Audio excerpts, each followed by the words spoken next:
Hey, everybody. Welcome to the TEConnect podcast. I'm John Martin. And I'm Dean Reverman. Dean, as this podcast has come out, and about a week after I think we're recording this, we have hit about a year since BlueStar changed Unbelievable. up their operations entirely, since, let's be honest, most of the world changed pretty dramatically. Yes, sir. It was about mid-March in 2020 that things really started shifting. Businesses had to figure out what to do next. The pandemic was beginning to spread rapidly across the U.S. and the globe in general. And it's we've hit some very somber milestones along the way, but we've also learned a lot. And especially, I'm sure, in the world of healthcare, more than anywhere else. Oh, yeah. And we talked about this a few times, I think, over the last year. We've mentioned several times, necessity, the mother of invention. Again, not a necessity. Now we're all experts on virus. Now we're all experts on blah, blah, blah. Not one we wanted, and not ways that we wanted to learn new things, but a lot of cool, interesting stuff has happened that we've learned, and a lot of new technology and new innovations have come out of this. I would agree. So that's kind of going to be our topic today. We're going to talk about kind of what has COVID taught us about healthcare technology over the last year, what's changed. We have Mike DeLibero with us from Agilant. He's going to be a great guest to talk a little bit us through this particular topic. Absolutely. So we're going to get into things like, we're going to talk a little bit about Agilant and how they've kind of approached this whole cycle, what changed for them over the last year. We're going to talk about some of the challenges and pivots and surprises over the last year, what technology is breaking through that maybe wasn't before, that was been out there, but necessarily wasn't really breaking through. And also kind of maybe predict a little bit of what's next on the horizon. Oh, the crystal ball again. That's right. We always got to break that out. That's right. We need to go back and listen to some old episodes and find out if we were right about anything or if we just going to go, no, we were idiots. Yeah, right. Exactly. So all that plus our usual value to the VAR and what's TEConnecting with us, it's time to plug in and get connected. Welcome to the TEConnect podcast. It's time to get connected.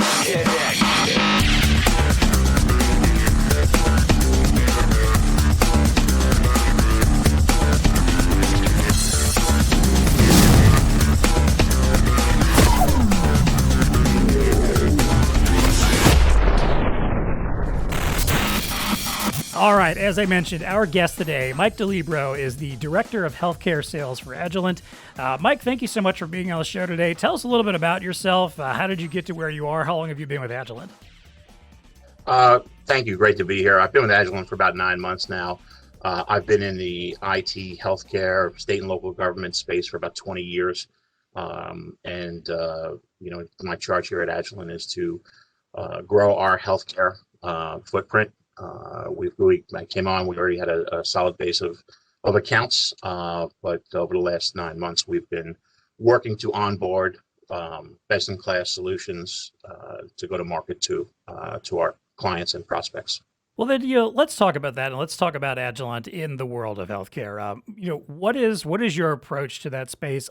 Obviously, things changed a lot in the last year, and maybe you can talk a little bit about some of that pivot too. But more importantly, like what do you think about when you're approaching healthcare? I know it can be a bit daunting and intimidating for a lot of people. It's kind of can be a little slow moving for you, is what you hear, and maybe a little resistant to change sometimes. So what is it like for you?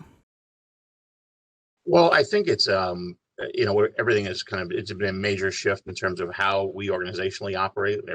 Most everybody being virtual, and it's our current account base being virtual for the most part. The only people that have remained on site at hospitals are those people that service the end user community at the hospitals or our clinicians. For safety reasons, the rest of the healthcare employees have gone to a remote setting. So those folks who work in infrastructure and administration, those are no longer people who are on site. So the challenges that we've had is going to market and making sure we're still continuing to make ourselves available to that population, and working with the clinical folks at hospitals to see what technologies we can apply to help their combating COVID-19. And most of those solutions are around clinical endpoints and infection control. Yeah, interesting that the people aren't, you don't have as many office workers in the healthcare setting anymore, right? So from a sales perspective, you need to get in front of those stakeholders from time to time to develop the solution, make sure you're having the right solution. So has that been a challenge, Mike? I mean, trying to get in front of all the stakeholders, because we've been talking a lot about how technology is just, it's just certain technologies, you're stepping on the gas trying to implement them as quickly as you possibly can, especially in this pandemic. So what's that been like in the healthcare environment? It is a challenge for a certain set of stakeholders that you usually would all be in a room with and be able to. It's great. I think we've all adapted to these virtual Zoom, Teams meetings, but I would be lying to you to say it's not the same level of interaction and same kind of bonding event. So. If you've got an already established customer and you've known them for years, it's understandable. But if you've got prospects that you're just getting to know and they're just going to know you, you have to work a little harder to build that foundation. You just need to keep plugging away, and certainly around the clinicians and working with departmental heads, we still have that opportunity to go into hospitals to understand what the workflow is, understand what the goal or challenge that this particular solution is going to remediate. So you still have that opportunity, but in areas such as data center, that can be a real challenge to get those those meetings and get in and speak with those folks. Yeah, definitely. I can't imagine that it's. I mean, again, it can be difficult to get all the right people together under ideal circumstances and situations, especially if you have a lot of people coming together to make a decision. And again, in healthcare, I know a lot of different people probably have to weigh in on things.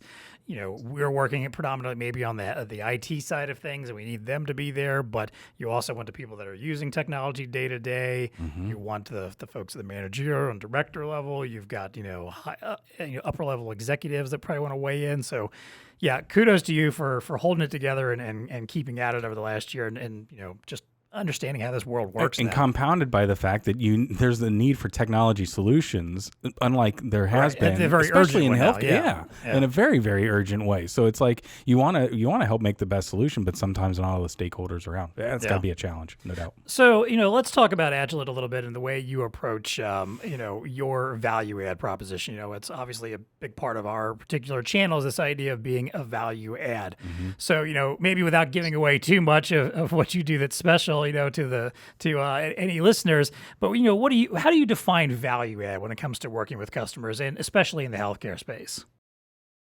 Yeah, I mean, as people who sell, your goal is to sell something, right? Whether it's a SKU, a product, a service, that's what we do. But making the effort to understand more deeply the solution, the technology, beyond just a basic level of what a particular product does, gives you the ability to distinguish yourself from your competition. But at the same time, you've got to work very closely with the manufacturers, communicate with them wherever you are in projects. Because in most situations, resellers are leading in the project. So the manufacturer community depends on you for updates on where we are in terms of milestones to closing business, to deploying products and solutions. So you've got to just over communicate to your clients, make sure you're doing the research. If they're asking you to be we always want to be a consultant. We don't want to be just someone who sells to them. We want to always take that consultative approach. And when it comes to up deploying the products that Agilant deploys, we take the time to do site surveys, walkthroughs, really understand how these technologies are being implemented, not just sell them. And that's the differentiator. Mike, let's go a little bit deeper on the vendor communications, because John and I have talked about this, and we've had other guests on when we talk about the importance of having for resellers to have really good relationships with their vendors. And you were touching on the vendor communication. Obviously, there's the need for the communication back to the vendor. Here's the status, things like that. But talk to us a little bit about how you work with vendors and the relationships you try to deal or develop with their vendor reps, their DCAMs, and stuff like that. Do you put a priority around that, and what are some absolutely Dean? Dean. To be successful, it's one of the keys to the kingdom. you've got to develop and invest in making those relationships really solid. And it's not just the manufacturer relationships, the distributors such as BlueStar, working with those named product champions within BlueStar to just have that whole, ecosystem and good communication. We just don't want to wait for business to come to us. We want to go out and do some demand generation, see where we can jointly uncover opportunities where none existed. So it's very important to just have a consistent cadence with the manufacturer community, let them know what you're working on and that you are evangelizing and positioning their products. Absolutely. Because when you think about the value add to the customer, I mean, when you as a reseller are walking in the door and you are arm in arm with the vendor, and I mean, you guys are that well integrated and you're working on each other's behalves, man, that puts a nice front in front of whoever the decision maker is on the other side, that, hey, these guys are obviously in cahoots. Well, not in cahoots, but they're obviously strategically aligned. Right. Yes, maybe Cahoot doesn't have to be too. a bad word. It doesn't necessarily, but they're strategically aligned, and there's a lot of value to that, right? When you're trying to add the value of the solution to it, the more lockstep you are, to me, the better. I mean, right? There's different ways you could perceive that, but man, I'm telling you, that's a real advantage when it comes through. And Mike, I like the way you framed the idea of over communicate, and it's one of those things that as a marketing person, sometimes you hear that and go, "Oh, that's not something we're supposed to do," right? Like it's a little scary. But at the same time, I imagine this is kind of the way you're thinking about this. And I know healthcare is one of these industries, especially where you can't expect every communication you put out there to be focused and read and time put in. You don't know what's happening, and especially again, if I think over the last year, anybody in healthcare has got to be just strung to the thinnest point they can possibly get to. Right. And to expect them to have the time to sit down and read some email that you sent or review some video or look over some proposal, it's just not, it's not something you could expect of them, even at the best of times, especially then over the last year. So I like the idea and kind of what I'm thinking there, and I imagine it's where you're going too, is this idea that, hey, it's keeping in touch. It's constant communication. It's letting them know, like, hey, we're here for you. Maybe what I sent last week to you or referenced last week to you went over your head because you were too busy, but I want to get back around to it. I'm coming back and letting you know about this, about that. Here's something interesting I just came across the other day I think you might be interested in. Is that kind of what you meant by that idea of over-communication? Yeah, not communicating in an unproductive way or, a bothersome way, but just making sure that, what we're trying to position and we think may add value as you go through COVID-19 challenges, could be now COVID vaccinations sites and the equipment needed to outfit these pop-up COVID vaccination sites. So giving some thought to what would be front of mind to the healthcare workers and the IT people in hospitals to allow them to best do their job. Absolutely. And see, that's why I think, companies like Agilant are so well positioned that they are in lockstep with certain vendors, that they've developed the relationships. When the time comes for the healthcare entity to need that pop-up vaccination or whatever it was when we're back doing pop-up testing, which we're still doing today, it is so nice for them to be able to have a relationship already with a reseller that knows what to do and can really expedite the solution garnering and adaptation and execution across the board. And if they've only heard from you just once or twice, exactly, you're not the person they're going to think of when they think, oh, I've got a need suddenly. If you're that person they've heard them on a regular basis, regardless of whether you're doing any business with them whatsoever, that was always something I found important in sales is, hey, there's going to be times that I'm going to communicate with people that are going to want nothing to do with me or not be buying anything from me. But that doesn't mean that I can't still have a relationship and we can't still be talking, even if they're not, handing me a PO or, giving me their credit card or whatever to buy something. Absolutely. Because again, that pays off in the long term. So at that point they reach where they go, man, we're suddenly ramping up all this testing. We need a bunch of mobile devices. We know who do we go to? Yeah, who do we go to? Hey, I'm going to go to Mike because Mike has been in touch almost every week for the last several months, even when we couldn't even do anything with him. I know he's there. I know he knows what he's doing. Well, Mike, let's kind of shift here a little bit and talk about this past year. Obviously, again, this our topic today is kind of this idea of what has this pandemic taught us about healthcare technology? So I kind of want your perspective from that VAR perspective of what did you learn in the world of healthcare in the last year? What are some of the challenges that you came across? Obviously, we mentioned this idea of not being able to get in front of your customers is a big one. Where did you find yourself pivoting? What surprises popped up over this time? Well, first and foremost, we know now that healthcare technology in healthcare is not going to ever go away. In certain pockets of healthcare, they were very resistant to going to electronic medical records. Telehealth, which was been around for a long time, but now was basically forced on us, and went well. You look at the statistics around telehealth visits; they jumped exponentially, and the patient experience was very positive, rather than waiting in a waiting room and then getting called up and then waiting in an exam room. You got to sit in the comfort of your own home, waiting for a virtual session to start. In terms of the need associated with COVID, anything around the clinical endpoint, mobility solutions, medication carts, documentation carts, antimicrobial solutions, and there are a couple of really very strong products in that space. We've been doing a lot of work with ELO and LifeMed MD. We think they're best of breed complementary solutions. So we're putting a lot of focus around kiosk settings, contactless patient registration, and we see that that's going to be an area of real attention for the healthcare community going forward. I don't think we're going to see a pullback in that kind of space.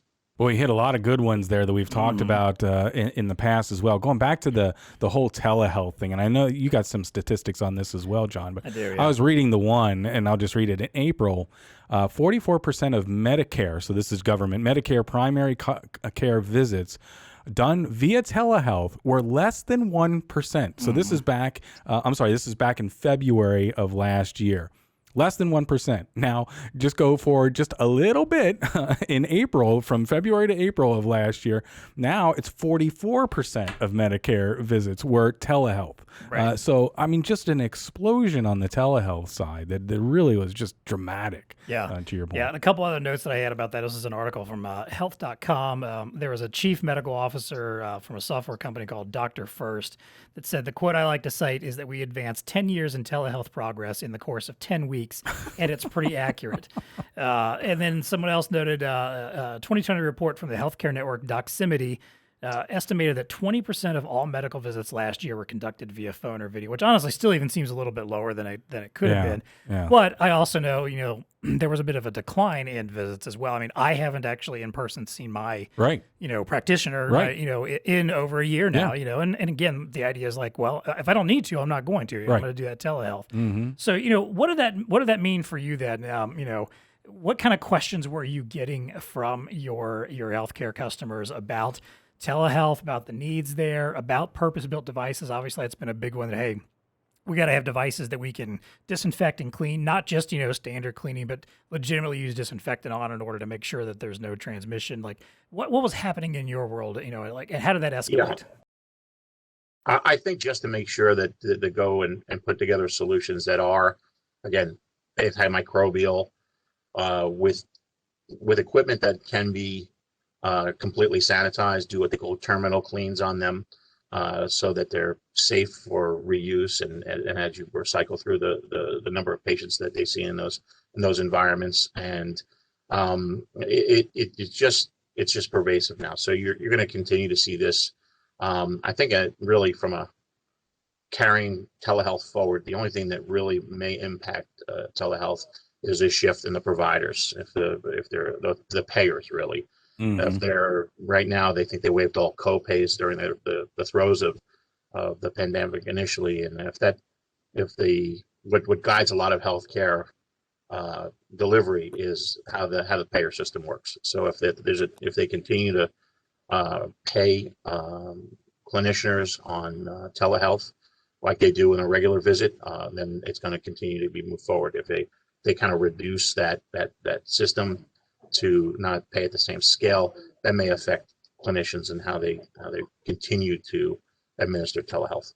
That's a really good point, Mike. Mm-hmm. There's always the payee. There's always the insurance company, but the monster behind the scenes or whatnot that's pulling the levers. But honestly, from a societal standpoint, I don't see us going back. I mean, there's going to be so much demand on the user side to have this kind of telehealth and augmented. I think that there's additional opportunities out there that, okay, the telehealth is one thing, but in order to do a proper doctor visit, I mean, you still need some other technologies as well, like whatever, heart monitoring, listen to your lungs, Right. just some basic stuff that maybe it's a kit or something like that is sent to the home that, your doctors visit. But the efficiencies that come out, I know we're kind of drilling in here on telehealth, but just the efficiencies alone of not having to, from a person's standpoint, I don't have to get in my car, travel a half an hour to the doctor's office, sit in the waiting room for X amount of time. It's we all know it's like a 2-3 hour process minimum to go visit your doctor. Whereas a telehealth, I just log on, boop, boop, and a lot more efficient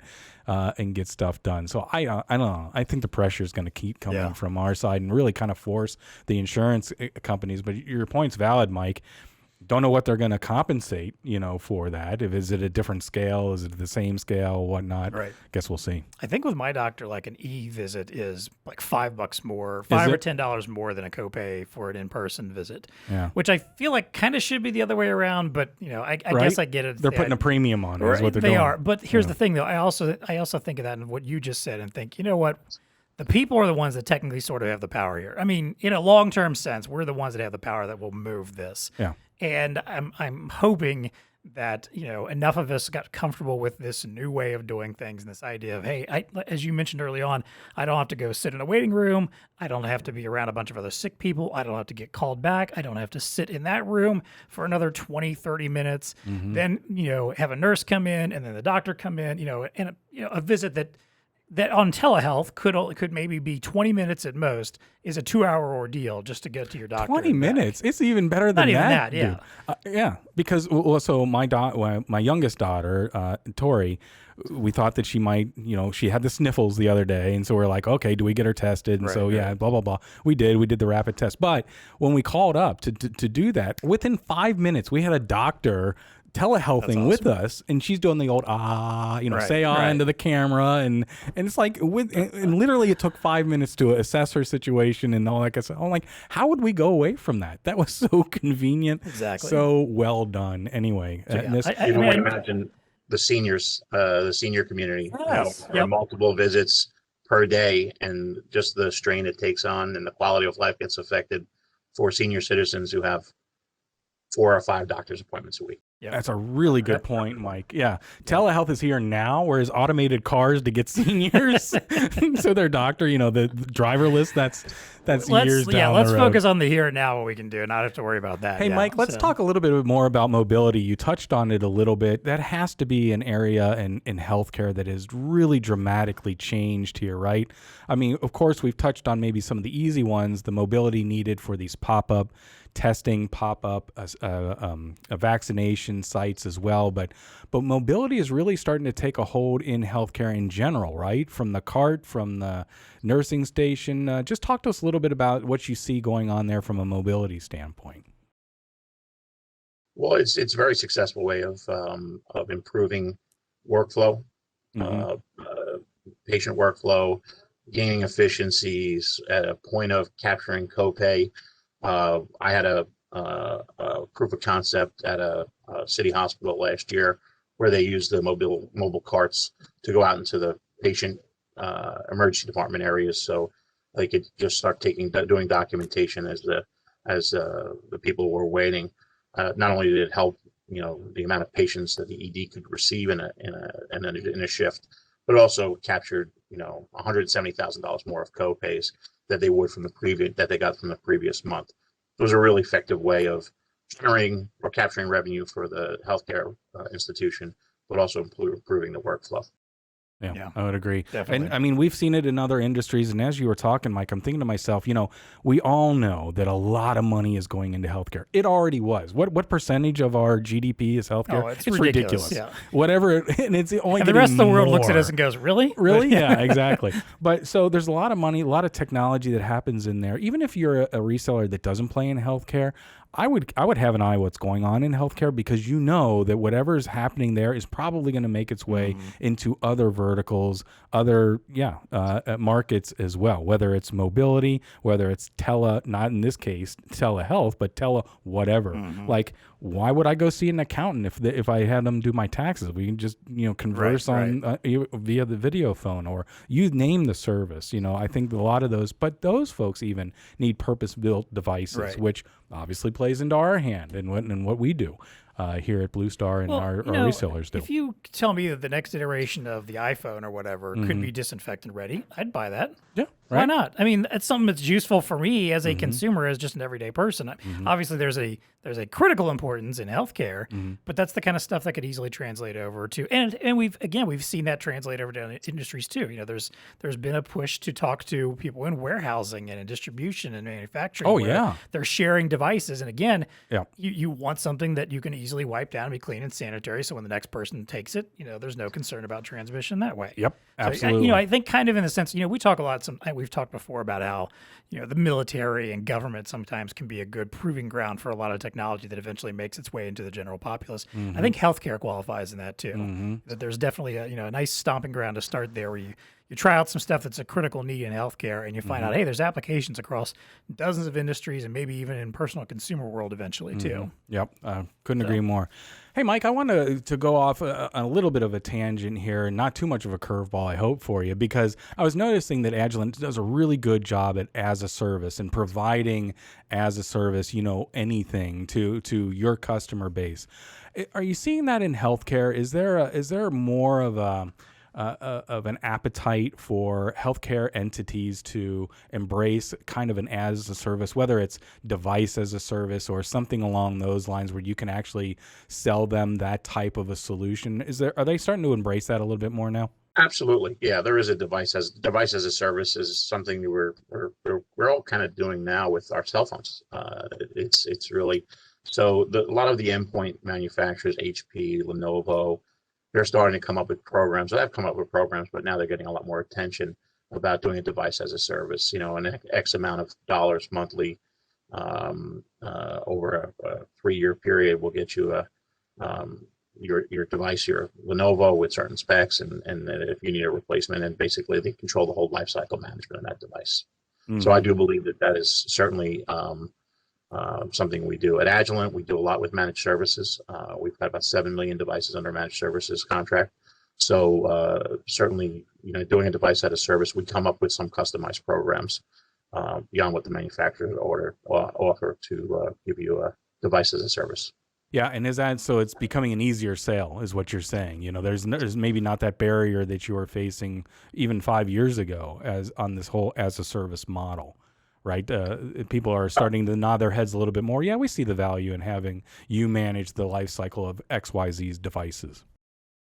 Yes, yeah, absolutely, Dean. And what it does also is shift that capital budget over to an operational budget, which usually it's a little bit of an easier point of entry for organizations to shift their budgets to an operational setting. Yeah. And are you guys starting to develop even more tech stack on top of that? So you got the device management, but also, I was noticing you're starting to help your customers out with workflow optimization, supply chain optimization, things like that. So not just the device, but even starting to get into some of the workflow and stacking, solutions and software on top of that, correct? Oh, absolutely. What it comes down to is adding value.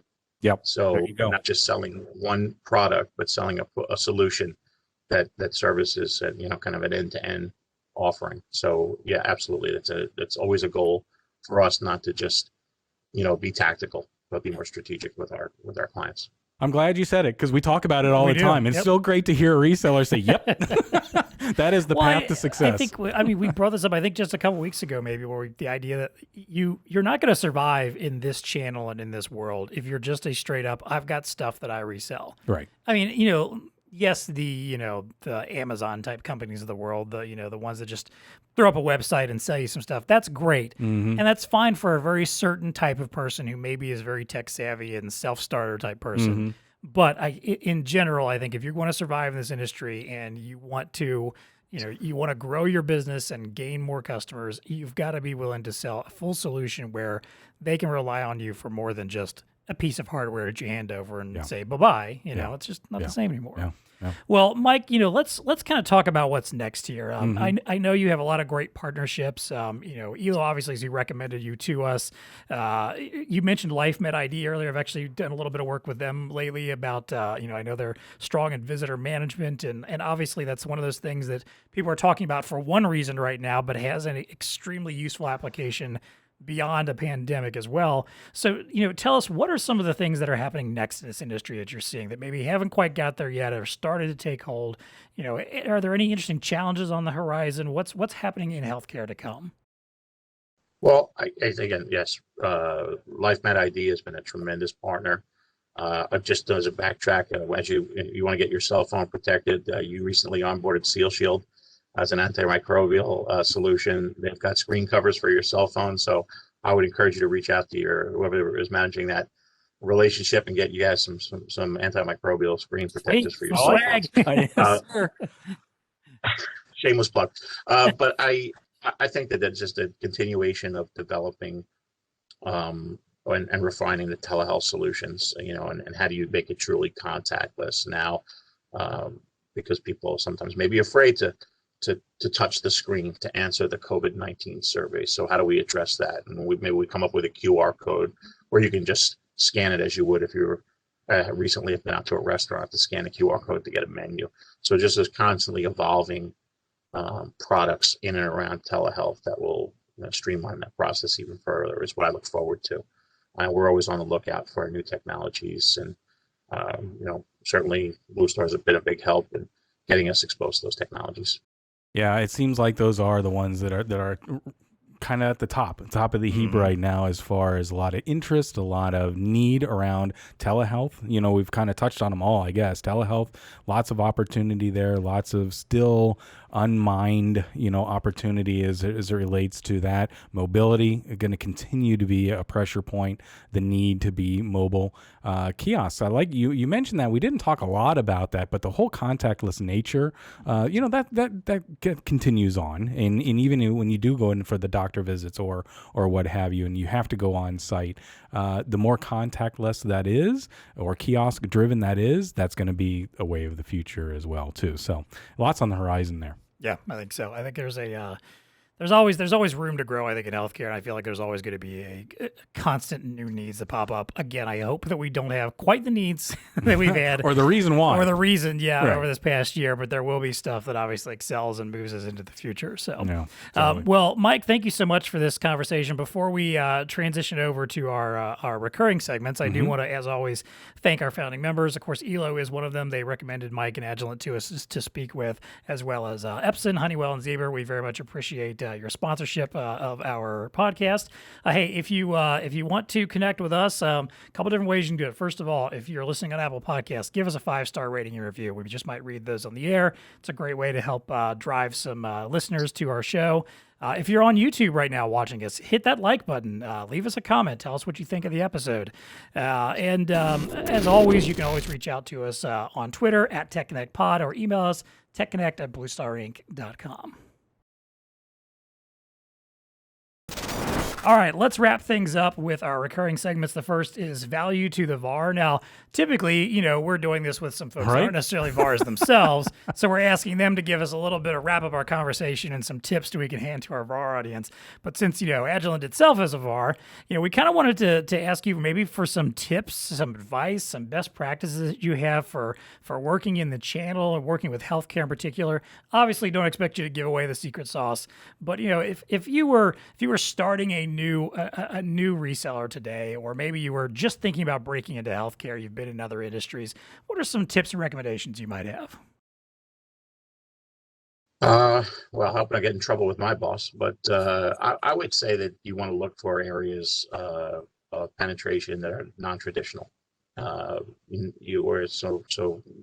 everybody sells PCs, everybody sells a printer, or kind of commodity items. So look for those products that will really allow you to differentiate yourself from the competition.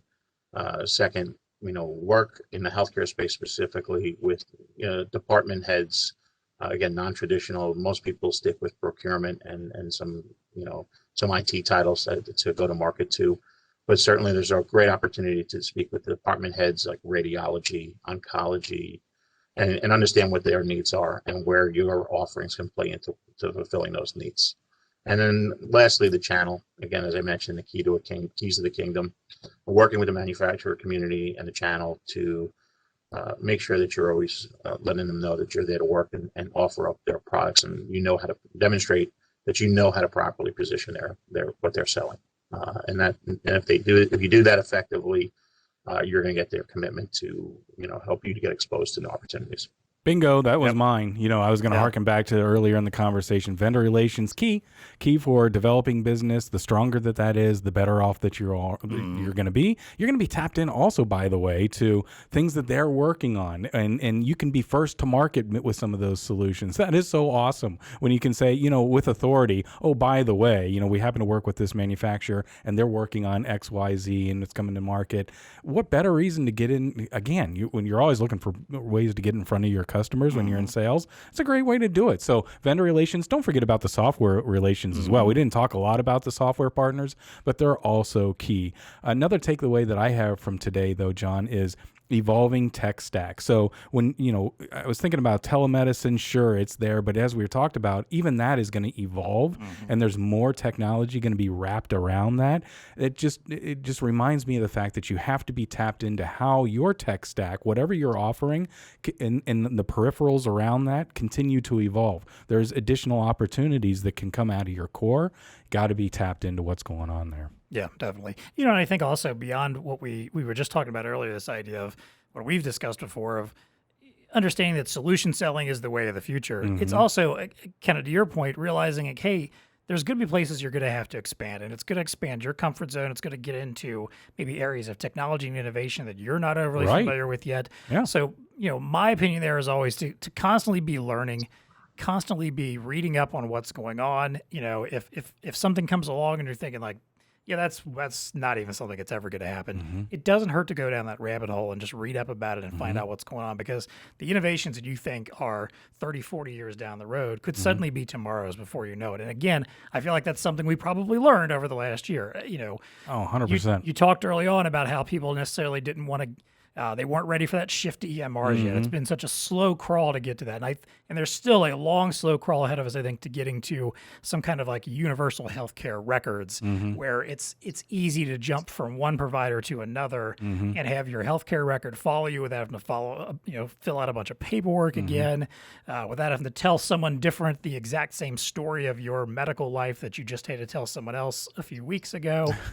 We're on this slow crawl to this stuff. And I think if you're going to play in this space, understand that those pain points are out there and start paying attention to anywhere that you can help. As Mike put it, weasel in somewhere that's maybe not something people I are love that messing with advice. just yet. Yeah. Yes. I had the word niche in my mind, as these opportunities come down and you can find a new little niche that you can exploit. Bingo. Yep. And I like the idea also you mentioned that, hey, get outside of the zone of people that you normally sell to. And we've talked about this a couple times already. This idea, it's not just the IT people, it's not just the procurement people. Go talk to as you mentioned, like the head of the radiology department, somebody in the cancer center or something. Find out what their individual issues and needs are, because you might just be much better informed when you get to come back later to those IT folks and say, hey, I know what you guys are thinking everyone needs, but I just talked to like 50 other people, and here's what they're telling me they need. So let's see how these two solutions can fit together to give you what you want to give them, what they want also. There you go. So there you go. There you go. We've solved it all. There we go. Everybody's ready to become a healthcare VAR now. Yeah, it's not that easy. No, it's not. Well, let's wrap up with our favorite segment of each week. What's TEConnecting with you? This is where we go around and talk a little bit about some piece of technology, innovation, something in the world of science and tech that has caught our attention in the last week or so. Michael, let you start off here. What's TEConnecting with you right now? Of late, I've been really interested in evaluating technology around patient experience software. So, and basically what that is being able to digitally stream content to the patient bedside to help them have a more pleasant experience in the hospital. And that could be entertainment, that can be religious content, that can be just educational information about the procedure they're about to go under, getting them more comfortable with it. So this is a title that didn't exist a few years ago, head of patient experience. So that's an area I think that I'm really interested in learning a lot more about it. But some really solid conversations with a couple of software players in that market. So as I go through, I think that's an area of interest to me to see how that plays out with the overall patient experience and how do we make it better. Yeah, really good point. I never Yep. thought about that. The hospital didn't need a patient. What's patient experience? But that's just it. It No, always we got should this have been curtain. there. Sit down in the bed. And Right. But that's just it. Again, we talked about hospitality a couple weeks ago with Shannon from Volante, and she mentioned this idea of like the hospitality ambassador of some sort. Yes, This right. person whose Yeah. job it was to help you understand, like, Yep. hey, here's all the things we offer. Here's the things you can do. Here's where you can go to do this and where you can go to do that. Why wouldn't you have something like that especially in a profession and in an industry where people were automatically walking in the door with their anxiety levels at a high level? at max. Yeah, I don't care if you're just going in just for, a simple cold or a cough or whatever, Yeah. It's always a bit of a stressful experience having to go to a doctor or to healthcare, but then especially if you're in a hospital, if you got surgery, Yep. whatever it is, why wouldn't you be looking for ways to make that as pleasant as it's going to get for somebody and making it a good experience for them? Yeah. So, Mike, I mean, I guess through technology, the patient experience is gonna be revolutionized here. I guess over the next decade or so. Because think of the competition, right? We all go to hotels and stuff like that. The experience there is completely different than what would traditionally be viewed as the hospital or healthcare experience. Very antiseptic, very cinder block, very Right. Whereas now, to Mike's point, I guess the transition is over to a better overall experience, which, by the way, helps their scoring, which helps them in their how much they get compensated, right, as well. So, yeah, premium being put on that whole customer experience. There you go, patient experience. I'm sorry, Right. Patient experience. not customer in healthcare. Hopefully we can stop thinking about people in healthcare as customers someday. But I know that's just how the industry works right now. But yes, the patient You're experience. a customer. Yes. Dean, what's Yeah, TEConnecting with you right You now? ever heard of a data trust? I have not. So data trust. So, technology companies are really bad, poor stewards of our information, right? Our personal data. You hear about it all the time, hacking, and now I've lost all my personal data. You've got whole regions like Europe trying to implement the GDPR and like locking down things. Well, the idea of a data trust is an alternative to that, where some governments are actually starting to explore these. But the idea here is that a data trust is a legal entity that collects and manages people's personal data on their behalf. Interesting. So it's like a third-party entity that is managing your personal data and how it is utilized. So it's like a password manager on steroids. Yeah, way on steroids, I think, because this gets into healthcare information. Right. It gets into governments are considering using it, and it's like a third-party entity that would be regulated and structured and all that. So just like a trust is, like on a family's trust or something like that, or farm or something along those lines. So it is a concept though that you would formulate these trusts, and governments would utilize them as like this, again, third-party entity that's now managing that, and it becomes in the workflow. And I don't know, there's something to the whole idea of data trust. Maybe that's a way of getting through it, because here in America, I mean, right, we're not going to get there unless there's something like an idea like this, where it's a data trust rather than the government or coming up with some kind of policy that everybody's got to. But how do you get people to trust the trust? Well, yes, right. You have that as well. Of course, that's in there. But we'll see. We'll see how it pans out. But now you've heard about data trust, so if you start hearing some chatter about this, it's one of those hot technologies that might start taking off. Although Dean was on top of this already. There you go. I'm on it. I still find it though funny sometimes, like as much as we all are concerned about privacy in our data, and yet there's so many places we're willing to just share everything without even or just hit accept, thinking about it. Boom. Yeah, exactly. But then every now and then people get like, oh no, what's this doing with my data? I'm like, really? You just like shared 30 pictures of yourself on Facebook 5 minutes ago and told everyone where you were in the entire country. Exactly. But whatever. Exactly. So for me, all right, so we've established over the last year we all wanted to stop touching everything. Like everything was just gross to touch. You've established that. Fine. But anyway. I know, it's been a recurring gag for me. Well, if I recall, there was a couple times during the pandemic when people were talking about like elevators. And one, elevators obviously was a little scary because you get into a confined space with somebody and breathing in each other's air is all being shared, right? But, you got to touch buttons on an elevator. You got to touch and buttons. I've never liked touching buttons on an elevator. Again, there's my little germaphobe thing. Yep. Well, there's a company, a Singapore company called Stuck Labs that has come up with the Connect touchless elevator button.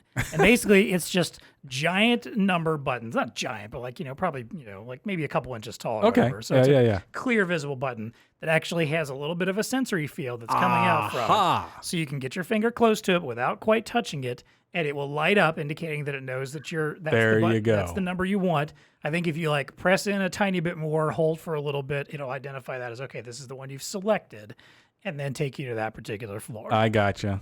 Very simple. This is one of those Why don't we have this extremely everywhere simplistic now? technologies Yeah. that just makes a lot of sense. Yeah, and there's proximity no reason sensor. not to do this. Yeah, exactly. Yeah.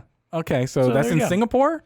Well, it's a Singapore company that's come up with it. I don't know where they've actually. Oh, dang it. It'll take forever to get over here. Probably. Like, it'd be one of those things other countries are doing forever, and then people come to America and be like, why do you still touch all these filthy buttons in your elevators? Yeah, well, Yeah, maybe the old days when the elevator operators were in there and they would press the button for you. You just said, "Hey, take me to whatever." Yeah, but this is the modern version. Yeah, of that. exactly. Yeah. We're in the I like modern it. world I now. like it. I want it. Yep. So that's what's TEConnecting with us. Mike DeLibero from Agilant, thank you so much for joining us today. We appreciate having you on the pod. Thanks, Mike. My pleasure, guys. Happy to be here. All right, as always, it is time for us to unplug. So until next time, folks, please stay connected. Trying to help your customers open or reopen safely with social distancing and infection control protocols?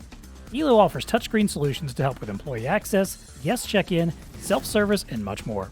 Their modular platforms increase safety, eliminate paper-based processes, and reduce the cost of visitor management.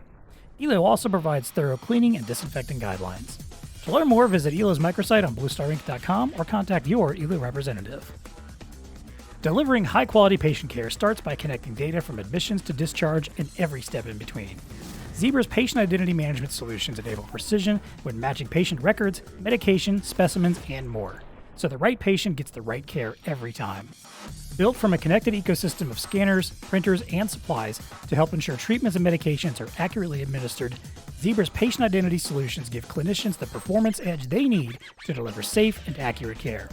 To learn more, check out the link in the show notes or contact the BlueStar Zebra team.